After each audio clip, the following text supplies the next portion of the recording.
Have you ever thought about starting a YouTube channel, but you felt like Have you ever felt like starting a YouTube channel, but you felt like the digital landscape is just moving too fast to keep up? You're not alone. I'm Dr. Stephanie Dean. I'm a former new media professor who's helped students share their voice online since the early 2000s, and now I'm here to do it for myself and bring you along with me. So for years, I taught students how to build their presence online. I even published chapters on YouTube and was involved with a big 6-year research project at my old university when it was still a brand new platform. But after decades of research and a lot of hands-on experience, I'm stepping back into the digital world, not just as a teacher, or definitely not as a teacher this time, but as a creator. And I'm building this channel from scratch to show you that it's possible at any stage in life. I mean, I'm obviously over 40. Digital platforms like YouTube are open doors, and I want to help you make the most of them. Okay, so let's kick this off with a 5-step process that anyone can follow for growing on YouTube with a special challenge for the next 30 days. I'm going to let you in on the challenge at the end of this video, so don't go anywhere. Okay, so 5 steps for getting monetized on YouTube. Number 1, you want to define your niche and your audience, right? Super basic. You want to start with what you know best. Think about what problems you can solve or the value you can bring, that 10% edge that you know that someone else may not know. Narrowing down to one audience type can help your content become a little more powerful. So let me give you a pro tip. I want you to use YouTube as a search to see what topics are popular within your niche. I don't know if you know this, but YouTube is the second most searched platform online. Like 3 billion people come every year to YouTube. Okay. So search things like how to insert your topic and look for frequently asked questions. I want you to tailor your videos to answer those questions. Now, don't be afraid to start a niche that seems small.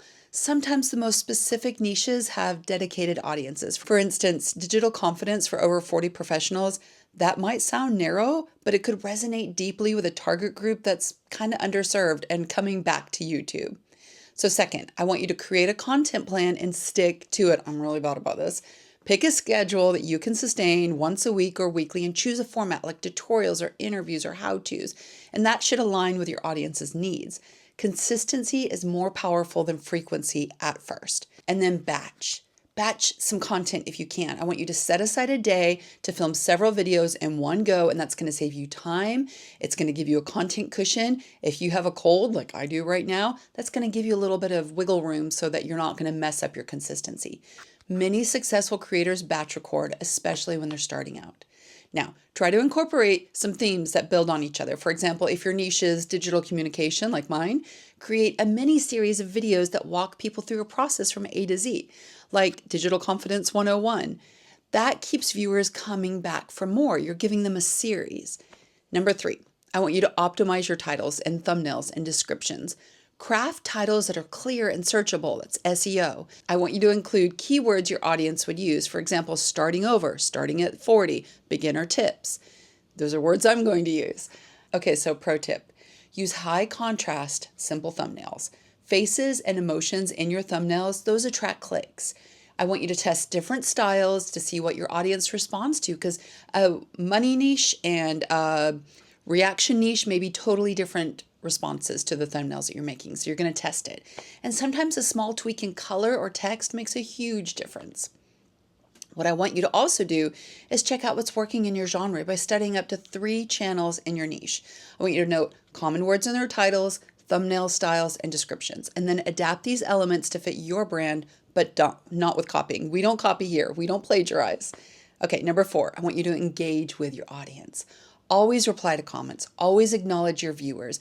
People want to feel seen, right? So if they ask a question, answer it genuinely. You're building a community, not just a subscriber count. So pro tip, I want you to pin a comment on each video to start the conversation. For example, post a question like, what challenges do you face with digital confidence? And reply to those and engage with people. Pinned comments are a subtle way to encourage interaction. Way back, those of us who are over 40 remember poking on Facebook. You're basically poking the bear here. Okay, something that you probably haven't heard on every video, because there's a lot of these types of videos with advice in it. I want you to highlight a commenter in your next video as the viewer spotlight. By doing that, you're going to show value in your community's contributions. This is especially impactful in the beginning when every comment is meaningful for growth and engagement. Okay. Number 5, I want you to focus on growth with analytics. I know analytics are scary and numbers are scary, but it's going to help you grow. I want you to monitor your YouTube analytics weekly to see what's working. Key metrics like watch time, average view duration, subscriber growth, that's going to help guide you in creating more of what resonates. So I want you to identify drop-off points in your video where viewers just stop watching. This gives you clues about pacing or content tweaks to help you make changes in future videos so that you keep people engaged until the end, because you want watch time, right? Those 4,000 hours you need. Okay. I want you to focus on creating a watch loop by including calls to action that guide viewers to your next related video. For example, if you found this helpful, check out my next video on blah, blah, blah, blah, blah.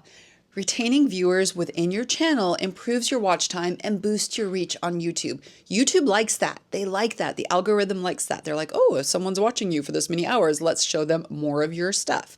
You want to work with the algorithm. The algorithm is there to help you, believe it or not. Okay, so here's the challenge. If you're ready to get serious about YouTube, I invite you to join me for the next 30 days. Let's commit to posting and engaging and watching those numbers grow together.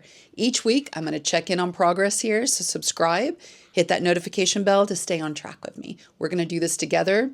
I am testing these things out with you. I've been teaching them for decades. So together, we are going to build this channel and your channel, and we're going to see what happens. There's so much opportunity here. I want you to take this journey with me, do this journey for yourself as well, and let's grow together. Thank you so much for joining me. I've been helping students and professionals alike step into the digital world for decades. If you're curious, you can even find me on Rate My Professor. But now I'm bringing all that experience here to help you grow your voice and your presence online. If you'd like a quick audit on your YouTube channel or your podcast to kickstart that growth, I'd love to help. I have literally been doing this with students for a very long time. Just hit the link in the description to grab a time with me. I've got a little calendar that you can book times with me. I give you a video back in 48 hours where I literally share my screen with you. I look through either your podcast or your YouTube. Those are my two main areas of expertise. And we go through it together, and I give you the same advice and information that I used to give my students. And it kind of helps because, based in research, done a lot of work on this. I don't know everything, but I love figuring it out. It's my favorite thing to do. So let's get some fresh eyes on your work. Let's work together and let's go on this journey.